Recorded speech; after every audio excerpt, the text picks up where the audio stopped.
আয়োজন করা হয়েছে। সেই মিছিলে আগত সকল মা, বোন, দাদা, ভাই, সর্বোপরি তৃণমূল কর্মী সমর্থক, সকল সহযোদ্ধা সকলকেই জানাই মাননীয় ব্লক তৃণমূলের সভাপতি মাননীয় সেলিম লস্কর এবং মগরাহাট 2 নম্বর পঞ্চায়েত সমিতির পক্ষ থেকে আন্তরিক ভালোবাসা ও শুভেচ্ছা এই মিছিলের তালে তাল মিলিয়ে আমাদের সঙ্গে যোগদান করার জন্য।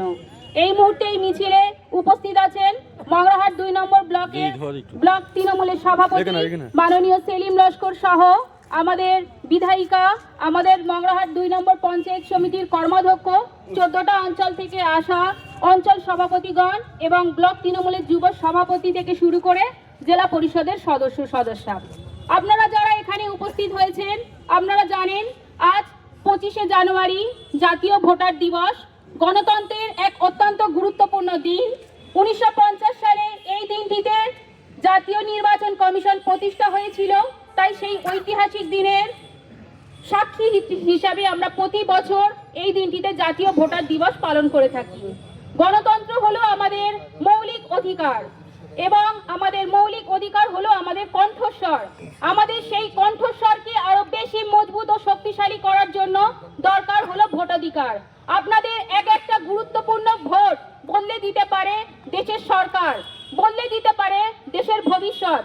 আপনারা জানেন যে আমাদের জনদরদী মানবিক মুখ্যমন্ত্রী শ্রীমতী মমতা বন্দ্যোপাধ্যায় আপোষহীন সংগ্রামী।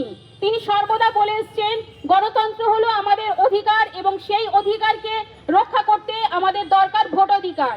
আজকে তাই সকল যুব সম্প্রদায়, সকল নতুন ভোটার আপনাদেরকে আমরা আহ্বান জানাচ্ছি যে আপনারা আসুন, নথিভুক্ত করুন ভোটার তালিকায় নিজেদেরকে নাম, সেই সম্পর্কে আপনাদের ভোট অধিকার সম্পর্কেও সচেতন হন। আপনারা জানেন যে জাতীয় নির্বাচন কমিশন তৈরি করেছিল গণতন্ত্রকে রক্ষা করার জন্য। আজকে সেই জাতীয় নির্বাচন কমিশন সেই গণতন্ত্রকে পদচ্যুত করছে, পদপিষ্ট করে তুলছে এবং আমাদেরকে রাস্তায় নামিয়ে দিয়েছে। তাই আজকের দিনে আমরা আসুন সবাই মিলে প্রতিজ্ঞাবদ্ধ হই, আমরা গণতন্ত্রকে রক্ষা করব, আমরা সংবিধানকে রক্ষা করব, সেই সাথে মানবের অধিকার ভোটাধিকারকেও রক্ষা করব। এটুকুনি বলে আমার বক্তব্য শেষ করছি। বন্দে মাতরম, জয় বাংলা। ধন্যবাদ সভাপতিকে। এখন